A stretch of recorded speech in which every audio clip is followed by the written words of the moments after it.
What is going on, everybody? Welcome into the Wager Alarm live stream. I'm Howard Bender. With me here, of course, Craig Mish. It's time to get down and dirty with some NFC wins totals. If you missed the previous episode where we covered the entire AFC, well, you should go back and check it out at go to our YouTube page, wageralarm.com, also fantasyalarm.com, and you'll be able to find that doing the AFC. But today we hit the other conference. Craig, how you doing today? How are we feeling with all the drama that we're getting in the NFL right now?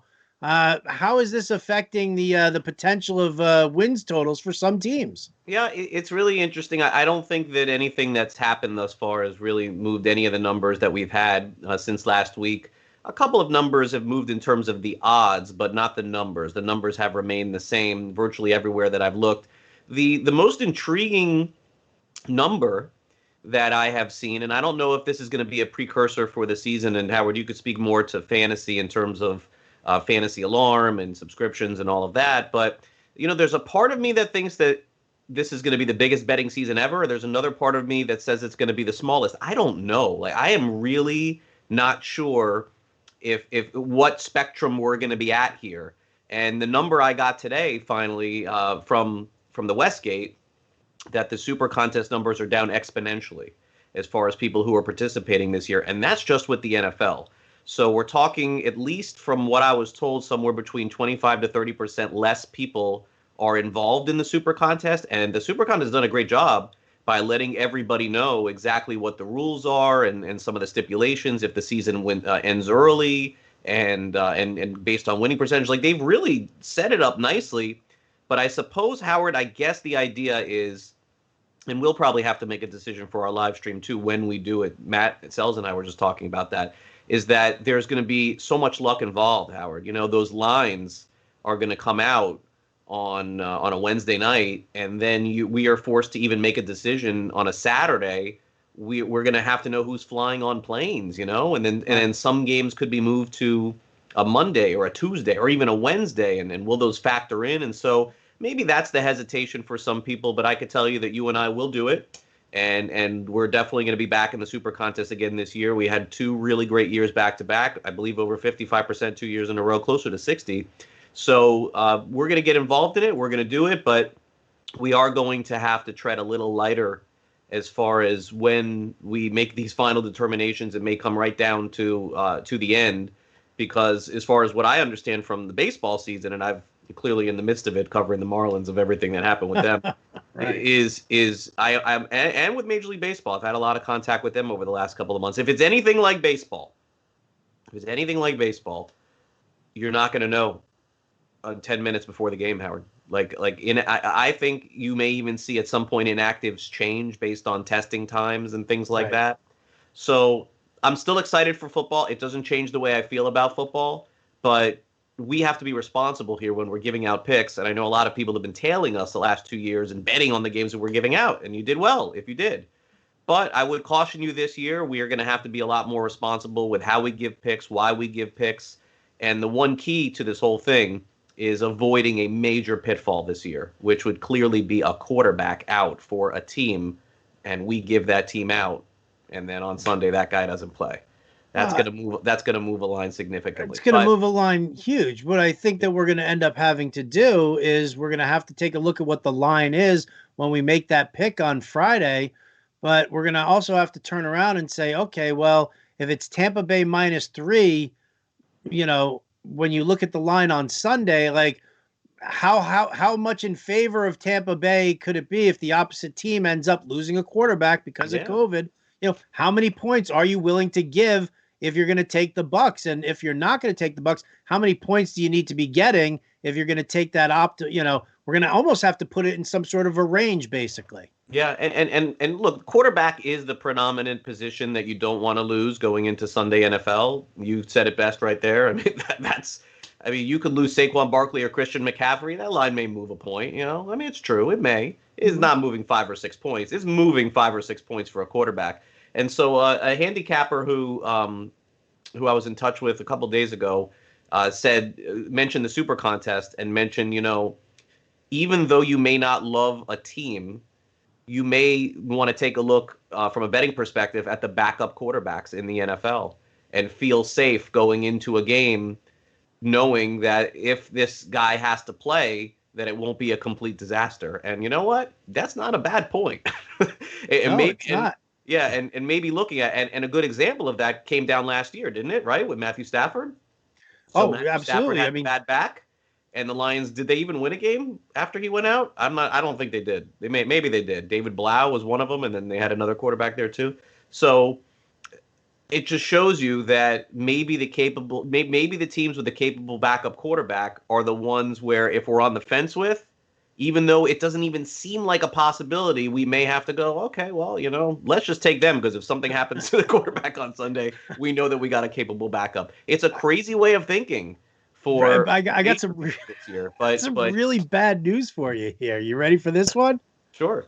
Have you seen who's all the backup quarterbacks? I know. I couldn't even tell you who the backup quarterbacks are for half. I gotta tell you, the one team. If Dwayne Haskins gets the COVID, I'm in on the football team because I think Alex Smith or Kyle Allen still probably better than Dwayne Haskins. Kyle Allen is there too. No, I think that you can look at Andy Dalton's not a total disaster, right? Like I think that's fair. Favorite Dallas, Cowboys, right? Yep. Okay. Where's Flacco? Did he sign with anybody? Flacco was with the Jets. Don't even still with the Jets? Let's go with a better one. But yeah, I think he started the season. But if Sam Darnold went down, Joe Flacco's like he's played before. If Drew Brees goes down, you've got Jameis Winston. We're in good shape. We're in good shape. We're in great shape there. Yeah. So again, I know this sounds. People are probably watching this now, going, "Oh, these guys have no idea what they're talking about. They're amateurs." We've been through this, okay? And if there's anybody in the country on the outside looking in that can speak to the COVID and what goes on, you're looking at the guy right now. Believe me, I am very well schooled on the testing, on what they do, on what has to get done, on Major League Baseball, on their joint committee. I'm very well schooled on it. And from fantasy and from gambling and wagering, I am not doom and gloom. I think the season's going to get played. But you have to understand this is going to be a season like no other. And if you don't think so, you are absolutely kidding yourself that you think that you can just draft a fantasy team or place a bet and it's just going to be like it was last year. It is not. So, I mean, I said a very similar thing actually today actually on Sirius when I was talking about I just lost it right there. Oh, just as far as from a fantasy perspective, I took David Johnson in the draft. And I was like, listen, I'm bullish on David Johnson. I like this move to Houston. I think it's going to be great. But I'm not going to be an idiot and ignore the fact that David Johnson had a bad year last year and there's concerns and, who knows with the offensive line. I'd be remiss if I didn't back him up with other running back options there. And that's not even talking about the COVID, aspect of it. So, you always have to keep yourself protected. It's why people hedge in betting all the time. They want to keep themselves protected.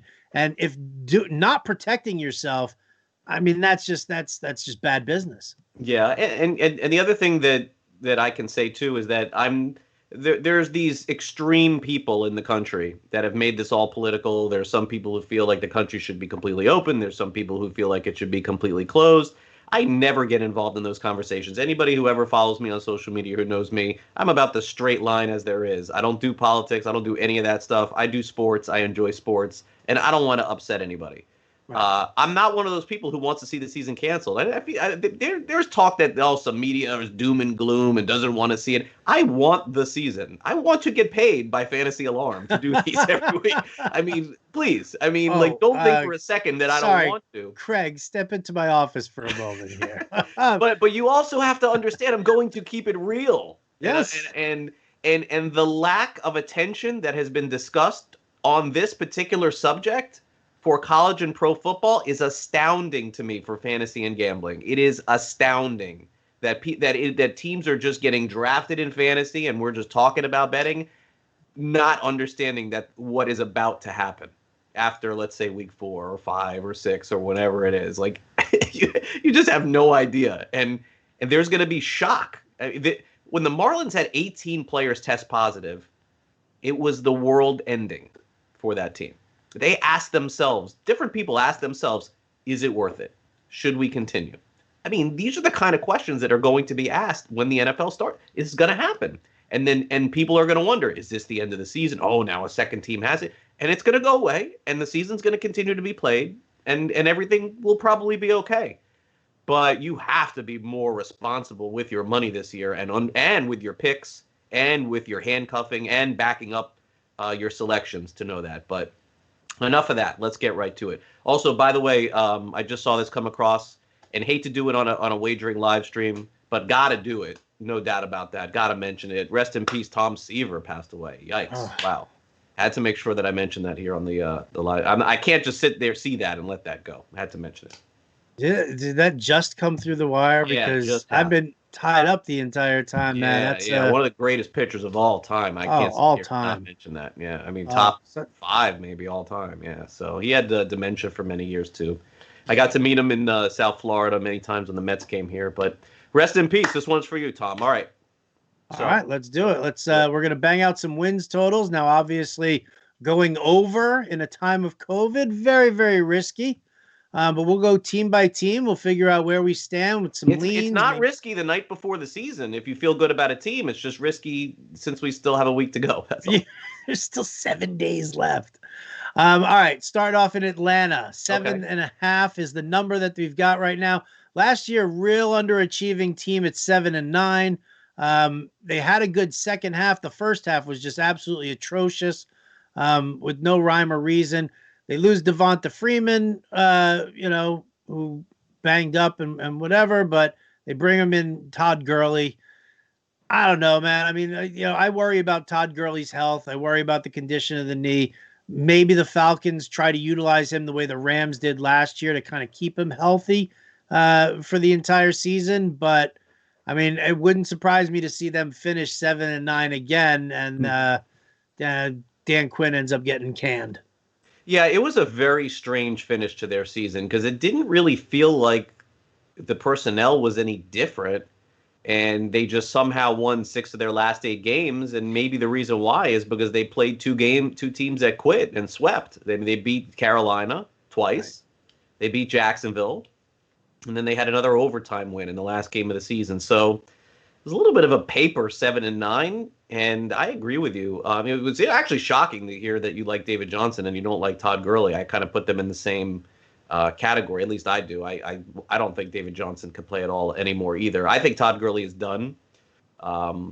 It's sad to say because he's so young, but you can't sit the Super Bowl out and be healthy. I'm sorry. Like, it's just...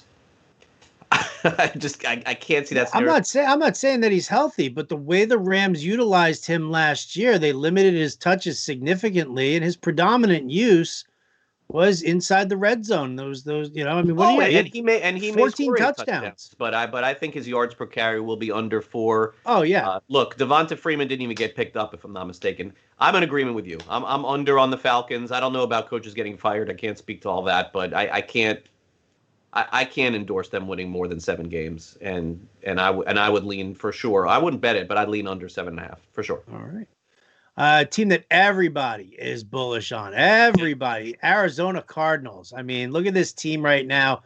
Kyler Murray in his second year in Kingsbury's offense, which showed last year that it can work at the NFL level. So Kenyon Drake in a full season over there. I like Chase Edmonds also. Helping out in the backfield. Yeah. You add a weapon like DeAndre Hopkins to help complement a legend in Larry Fitzgerald and Christian Kirk. I love what Arizona's done here. 7.5.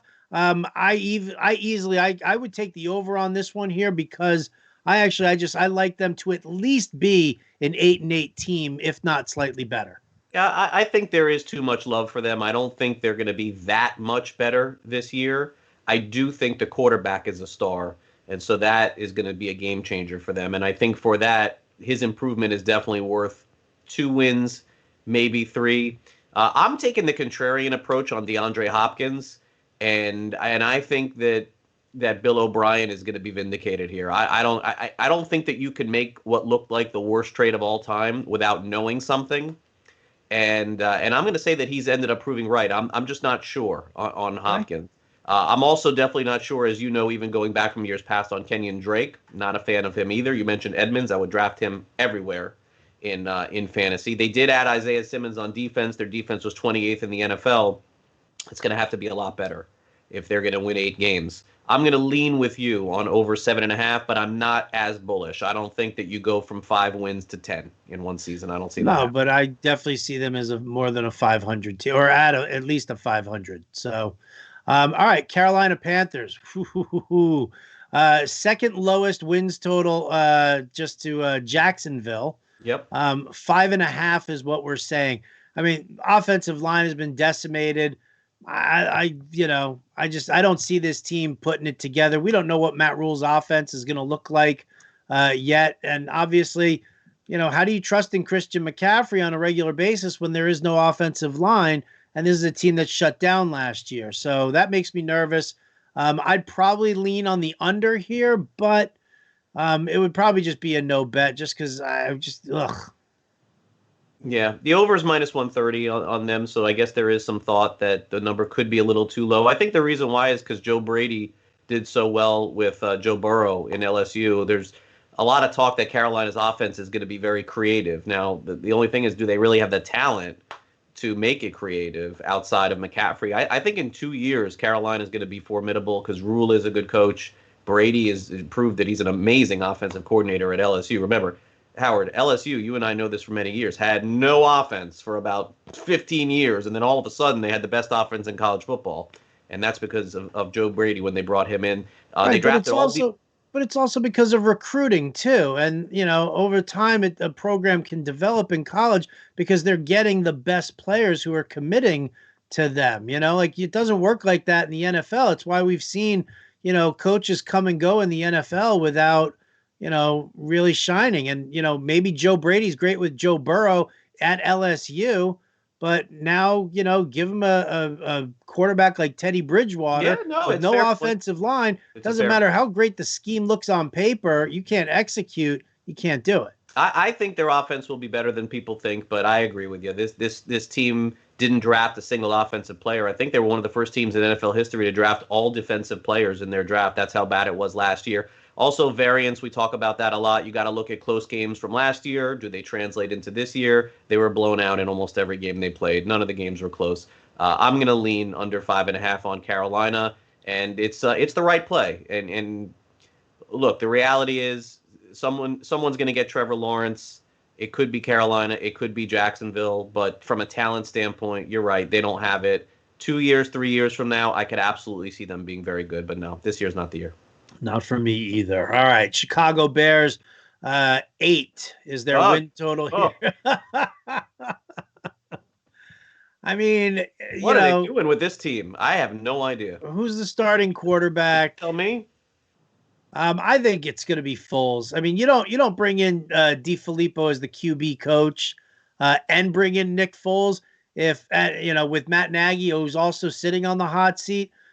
Maybe you want to try and give Trubisky an opportunity in week 1 or week 2, but I think the leash is incredibly short. I think Nick Foles takes over this job, which, from a standpoint is like, okay, but 8-8 on the season, would you be surprised if they went 7-9 or 6-10? I wouldn't. No, not that's at the all. problem here. But I will tell you that they could get to the halfway point and things could just get out of control. I think Matt Nagy is like one of the favorites to be the first coach fired in 2020. And look, it's really as simple as this. I'm going to pass too. They have talent on the defensive side and on the offensive side. Their schedule is also pretty easy. So I think you said it best. You wouldn't be shocked to see them have 7 wins going into that last game of the season. And that's not what you want to bet on a total. You want to have strong conviction on it. But it is as simple as this. You cannot bet the over on the Bears with that quarterback there. You at the end of the season, you would be doing a disservice to your money to do it. There are 27 better quarterbacks in the NFL than the ones that are going to be starting for the Bears this year. And that's the direction that you're going to go on and over with? Can't do it.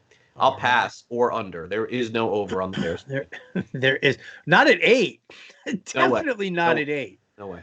All right, Dallas 9.5. Last year they went 8-8. Everybody felt they underachieved. Now you got Mike McCarthy in there as the new head coach.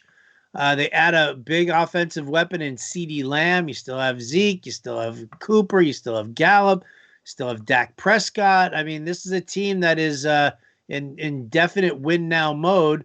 9.5 though seems like I mean, so you have to say 10 wins. Did they improve It's as a 10. two win team? I mean, they're minus 160 on the 9.5. I mean, Cowboys are just ridiculous every year. Like you honestly, like when you send your money into the IRS, when you're betting on the Cowboys, you're paying the tax on them too. If you want to bet on them and go over every year, it just doesn't matter who they have. The total is so high. For me, there's only one way to go on this, and that's under. They'll be better. They'll have to be better, but how much? I mean, your co-host Jim Bowden is going to be on fire. They're going to beat the Giants. They're going to beat Washington, and they're going to beat Miami. They're going to be 3-0, just like they were last year, and everyone's going to think they're going to the Super Bowl. But I mean, look who they're relying on at this point with McCoy out. Alden Smith, Randy Gregory, two like washed-up defensive players. Here's the number that you need to know for the Cowboys. They've gone under their total 7 of the last 10 years. And they haven't even been that bad of a team. But when they make this number, they know everyone loves the Cowboys. They're America's team. You're going to bet the over. You can't do it. You got to go under. Don't pay the tax. Don't pay the tax. All right. Detroit, 7 wins is their over under here. They went 3-12-1 last year. Now, granted, you can accept the fact that Matthew Stafford missed half the season with the back issue. All right. That definitely screwed them up. Right. 7 wins, though. I mean, to go over to say 8-8, that's a tough division, man. I mean, listen, I'm not a big fan of the Bears overall, but Minnesota's a rock solid team, and they improved on defense also. And then Green Bay is always a tough team to play. So, Detroit is just, I mean, it's the Lions, man. I can't get down with them. Okay. This is my favorite one of all. No way. I'm going over on the Lions. Why? Going over on the Lions. I think that there's too much data from last year that shows they should have been a much better team than they were, than their record indicates. And instead of 3-12-1, at the very least, they should have had 2 more wins. At the least. Probably more, but let's say 2. And so, Howard, if they were 5-11 as opposed to 3-12-1, and this number was 7, it wouldn't look so astronomical. And that's the mistake that people make when they bet on win totals. They look at what last year was, and then they look at what this year was. Now, you have to do that conceptually speaking. But when I tell you that the Lions had leads in their first 11 games to open up the season and lost 10 of them in the fourth quarter and 7 of them in the final 5 minutes. Okay. That has to turn around. That's not normal. Those kind of things are going to, I think, equate. They added some good pieces on defense, I think. I can make the case. You said the division is good. I can make the case the opposite. I can make the case that the Bears aren't that good. I can say that Green Bay could take easily. Oh, Green Bay is definitely taking a step back. I don't know how far back, sure, but statistically speaking, they're not winning 12, maybe 10. And Minnesota, let's say they're the same. Maybe they could be worse. They could be better. Let's just say that they're the same. I think that the Lions have a good shot of winning 9 games. I do. I think that they're bad. I think they were the team with the worst luck in the NFL last year, and they didn't have their starting quarterback for 6 games. The other team that didn't have their starting quarterback for 6 games was the Jets, and they went 1-5 without Sam Darnold. It's a quarterback league. I'm banking on Stafford being healthy, and that is obviously risky.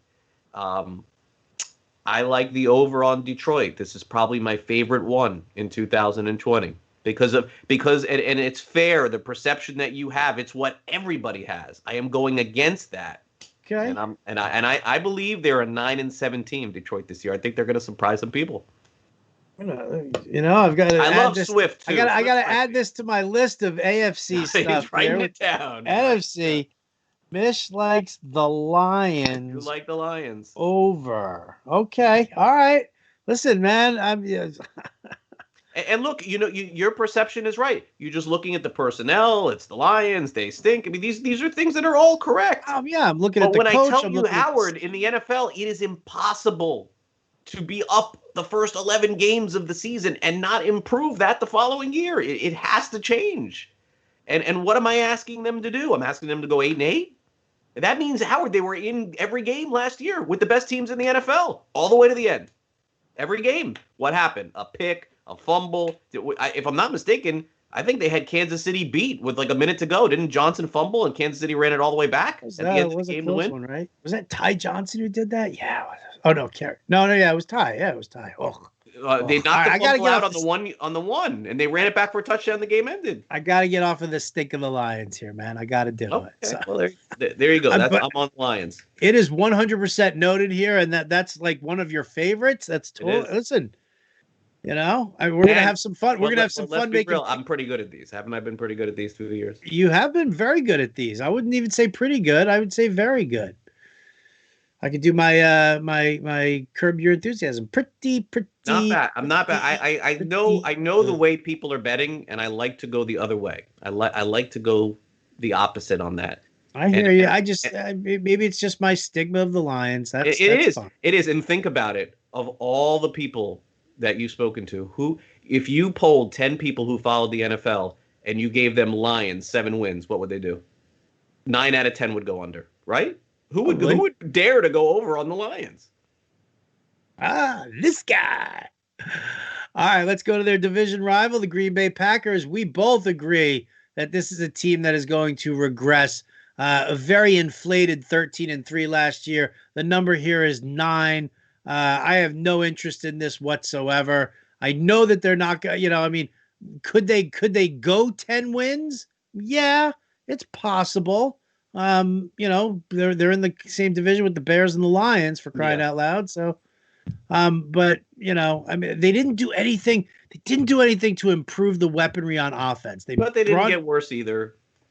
No, it didn't. I guess it didn't really get worse, but for the same token, when you don't make any other improvements, then defenses are going to be able to hone in on you. I'm not thrilled with this. I've got no interest in this one. This is a number is good. The Packers are always competitive when Rodgers is there, and he's not the same. But they could win 9, they could win 10, they could win 8. Look, if the number was 11, we'd go under clearly, But it's not. And the number's not. It's not. It's 9, and that's fair for where the Packers are. Well, look at that. You know what? I can't wait till we talk Tampa Bay, Craig. Should we jump to Tampa Bay now? Let's do it. Why not?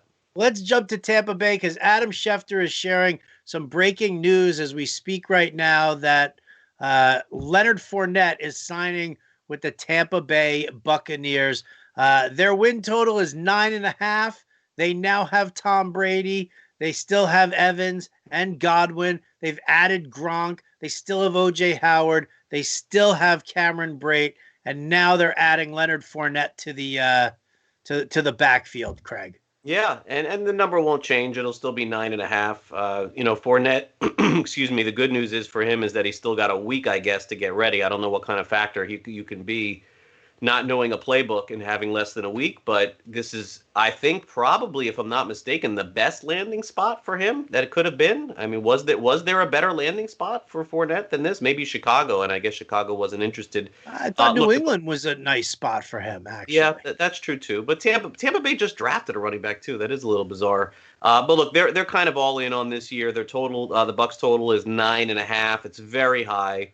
And you take Tom Brady off this team, and the number is like 6.5. So I think, again, you're paying a Brady tax on this one. And in fact, the over is -130. I really don't know what to expect from Brady. Is he going to be great? Is he just going to be okay? I'm not entirely sure. I'm just going to pass on Tampa Bay this year. If I had to lean, it would be under.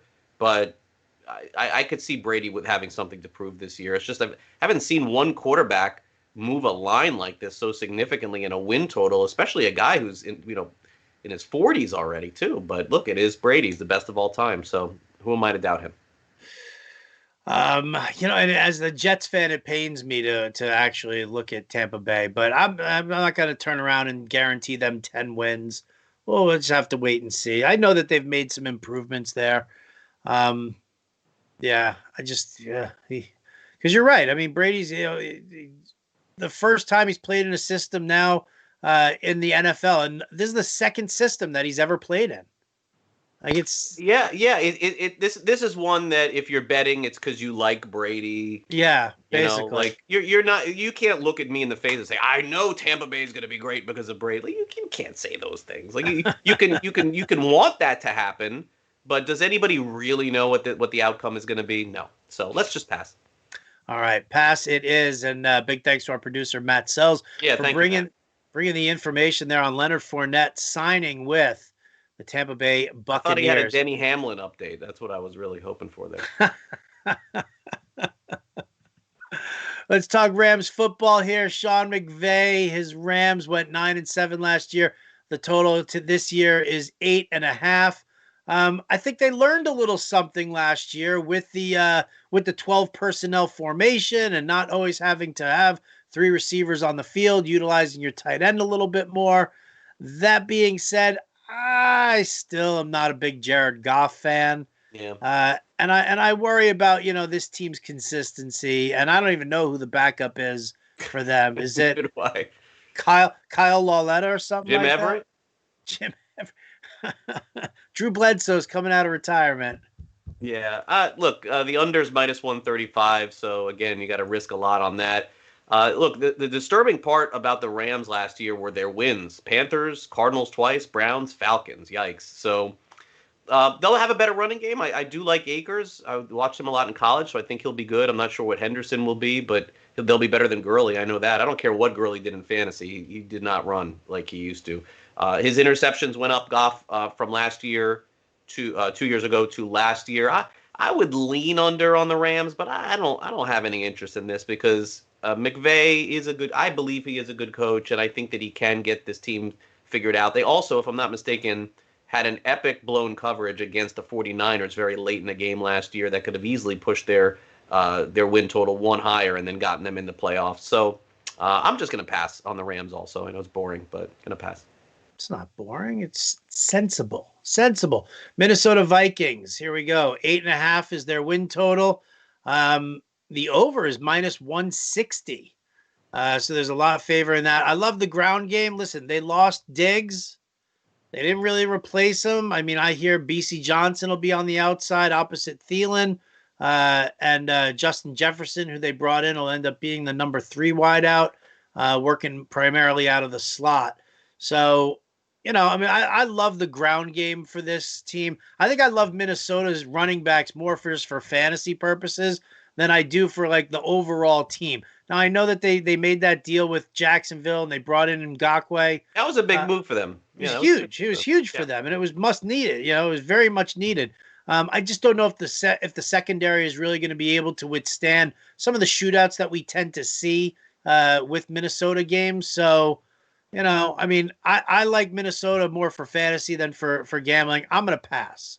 Yeah, I think that, look, with the over being -160, there's no value there. The only value is on the under. So if you're going to bet the under, you want to shop around, get a better line, and get 9. And because if it's this close, maybe there is a place, a shop that's going to have it at 9.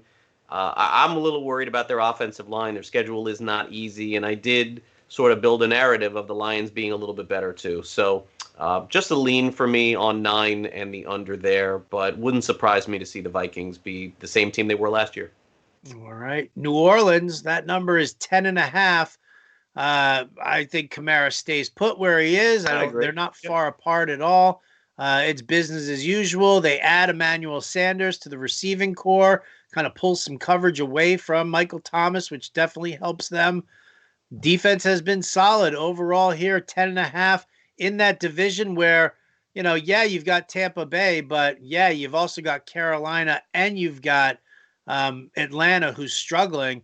I might lean on the over on this. Yeah, I would agree. I think that it's the only way that you can go with the Saints, and you gave the good reasons why, Carolina and Atlanta. But the Saints, Howard, what's funny about them, don't you feel like they're always in a dogfight with Atlanta every year in a game, and it's like a 34-31 or 31-30, and sometimes the Saints pull those games out. Yeah, it's like looking at that division, you would think, yes, they should win those games, and it doesn't always happen like that. But as long as Drew Brees is healthy, and that's going to be, I think, important this year because Winston can come in. I think will be great for fantasy, but he's never proven that he can win games. I'm also going to be on the over side here. I do think Sanders was a good pickup for them as well. And you have, to me, still a Hall of Fame quarterback there that when he's playing is still playing at a very high level. The only difference for me with the Saints, I'll be curious about, and a reason why it would just be a lean on the over for me and not a bet, is that you're talking about probably the team with the best home field advantage in football with no home field. So no crowd. I don't know how that will affect things this year. And that's not something that we have to really talk about with all of the NFC teams, but I think you do with the Saints and how that could potentially affect things. Saints and the Seahawks are two teams where the crowd definitely. Yeah, it's a factor. It's a factor. So sure. I'm gonna lean over with you, but they could lose a game or two at home, which usually doesn't happen. Okay. New York Football Giants. Here we go. 6 wins is the total. They get a new coach in Jason Garrett. Well, yeah, they got a new coach in Jason Garrett. They've got Daniel Jones, Saquon Barkley. They've got a ton of weapons. Everybody's healthy right now. My issue with the Giants is that I'm leaning on the under at 6, only because their defense is trash, like real trash. And I think that, while they'll get into some shootouts and have some close games like that, I definitely worry about them being able to compete or just keep teams from scoring.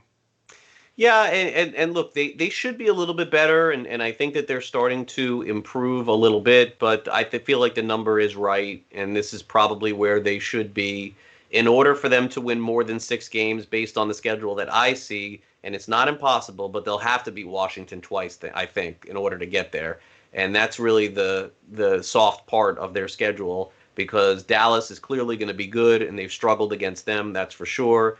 The Eagles are going to be, I would say, pretty good, if not very good as well. And look, Jones also has to be healthy for an entire season. If he's not, that's a worry for me with him a little bit. He has to kind of prove that to me. I'll just pass. I think the number's right. Okay. The Eagles getting all their injuries out of the way right now. Craig, what do you think? The total's 9.5, and Miles Sanders has a hamstring injury. Carson Wentz has a soft tissue injury. Jalen Reagor. Sanders out next week? No, Sanders, I mean, they say he's going to play and whatever, but it's still a hammy injury that, we're going to have to monitor. Have the guy in fantasy with that. I mean, that's Reagor, he's out 4 weeks. I know. That's a bummer. I love him. Right? So all of a sudden, I mean, listen, I can be as bullish as I want on Zach Ertz for fantasy. 9.5 is the total here. I mean, I think they could. The division can't be the same, Howard. We simply can't have 2 years in a row with 8-8 winning a division. So it can't be. It's not normal in the NFL. It happens to one division every year, and then it gets back to the way it was the year before. So are they 10-6 or are they 9-7? Yeah, but my advice on the Eagles is you don't have to bet this win total until next Saturday night or Sunday morning. Find out who's healthy for them. If all those guys are healthy, I do like the over. I would probably lean on the over, but I got to know more about their injury situation. One game could be everything in terms of betting a win total. Why would you not wait? And I'm going to wait. Okay, waiting it is. San Francisco 49ers got a big 10.5 number there. It's a tough number. Big win total there. You think they've got that 11-5 in them? I do. I would not be afraid to take the 49ers. I think that they showed a lot last year, and both offensively and defensively, they are dominant. I would not expect them to have the Super Bowl hangover that some teams end up having. I don't think they're going to win 15 games. It would not shock me to see them have the best record in the NFL this year. I'm gonna lean over on San Francisco. Nice. And then finally, the Seahawks. 9.5 is what we're looking at. We just said the 12th man now is no longer there. Yeah. I mean, I have a slight lean on the under, but if you told me Russell Wilson played all 16 games, it's really hard to go against that guy because he is now the new comeback king of the NFL. Once you're down in the game, Russell Wilson sort of brings you back. Love Metcalf. But the one thing about Seattle for all of those years was the Legion of Boom, and it's like a Legion of Doom right now. Like I don't know if their defense is good at all. right now, and that's a concern for me this year. It's going to be. I think there's offense. I think Wilson and Lockett and Metcalf. I would take all those guys in fantasy. I think that they're going to have to come from behind a lot, and that's not a recipe for winning 11, 12 games. But I will say this: I was not very high on Seattle last year, and they proved me wrong. So I'm not going to go against Russell Wilson. It'll just be a lean for me on the under 9.5. And also one team that we didn't mention, we can close out with. There's no possible way we're going to go over on, so it's under or nothing on the Washington football team. Oh yeah, how did we forget that? It was not on the list here, but it's 5 wins. No interest. It's under or nothing, right? Could you legitimately see them going 0-16? Yeah. Do you think absolutely. this is? I think this could be the worst team in the NFL. Yeah. Yeah, I think so. I won't The only thing is that they were very competitive. They stayed in a lot of games last year. You never want to see a coach have a personal issue or health issue like Ron Rivera. There's just so much going wrong with that team right now. They need like a super cleansing, and their skill position players outside of Terry McLaurin, like, man, they really just don't have anything. I like Antonio Gibson. I think that he's talented. What do you like about him? I have no idea what he's going to be. Come on. What do you like about him? His name? I have no idea. He could be great. I mean, listen, I think with Scott Turner as the offensive coordinator, I think that he can be plenty innovative and get the best out of him as a hybrid running back wide receiver. Line him up in the slot on a regular basis. I could only lean under toward Washington. Yeah, listen, I have no interest in them whatsoever. I'm just, I'm not saying they're I think they end up drafting a quarterback again next year. I think they got to bag it and just move on, try again. It happens. The tank for Trevor. There it is. There it is. They're gonna race Jacksonville to the crapper. Is really what it's gonna come down to. Jacksonville, Washington, Carolina look like the worst teams, but then again, the Dolphins looked like the worst team last year, and look what happened. Mind-numbing. The power of Fitzmagic. That's exactly what happened. So I guess we'll be back next Tuesday with our first week of picks, right? That's exactly what we're going to do. Next Tuesday, we're going to be back with our first set of lines that we're going to look at, and then Friday we'll be back with our Super Contest picks. So thanks so much, everybody, for tuning in. Appreciate you guys joining us here for the Wager Alarm live stream. Again, big thanks to Matt Sells, our producer. For Craig Mish, I'm Howard Bender. We'll catch you next time.